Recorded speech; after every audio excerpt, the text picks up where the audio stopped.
In this series, we pick a present-day issue and discuss it from a globally agile view. It's about changing the mindset we use to analyze and understand current events. Basically, we're recontextualizing the way we think, updating it, to catch up with how globalization has changed the world.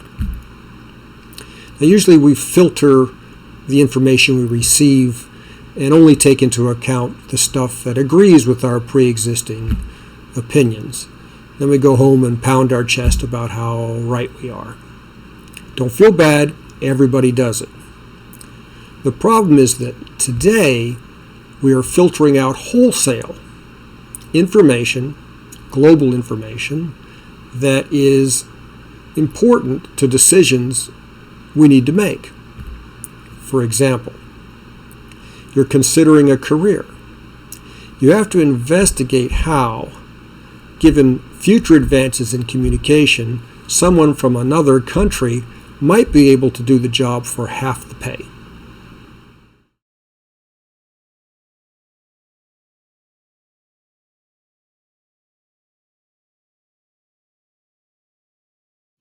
Starting back in the beginning of time of human history, you had civilizations on the planet like ancient Egypt at the same time as ancient China, but there were vast distances between the two and you couldn't cross them.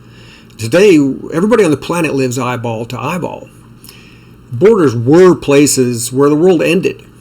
And if you went beyond that line, it was at great risk, and we remember explorers for doing just that. Today, borders are snaking lines that separate people who live eyeball to eyeball. And we have problems between people, so we're going through a phase of hardening some of the borders. But in the great sweep of time, the borders have been bridged by the technical mechanisms of globalization, logistics, communication, travel, and they're not at all what they used to be.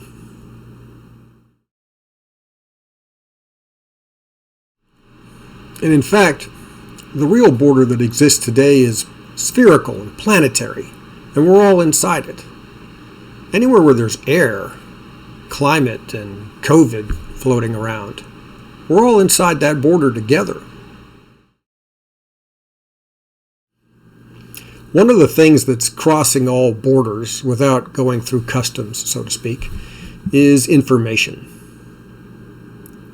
The digital revolution, you really have to appreciate how profound it is. We have represented, and is represented, all the information, everything that humans know, in digital format, and provided instantaneous communication around the planet. If you look at the curve of how much information we're capturing and representing, it goes like this. So whereas in the 13th century you could live your entire lifetime in a valley and never go more than 5 miles, today you read the equivalent of a 13th century lifetime's worth of information in one daily newspaper.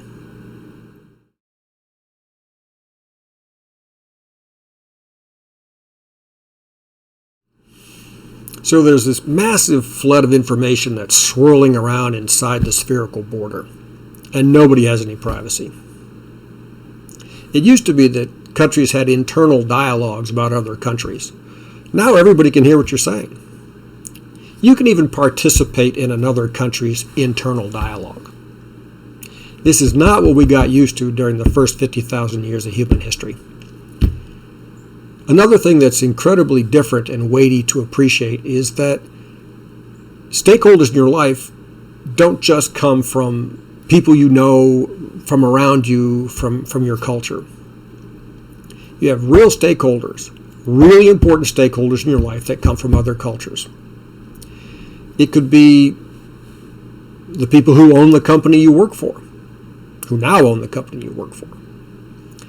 And you had a career in mind, your career track now runs through another country, through a bunch of other managers somewhere else, and that's just one example of it.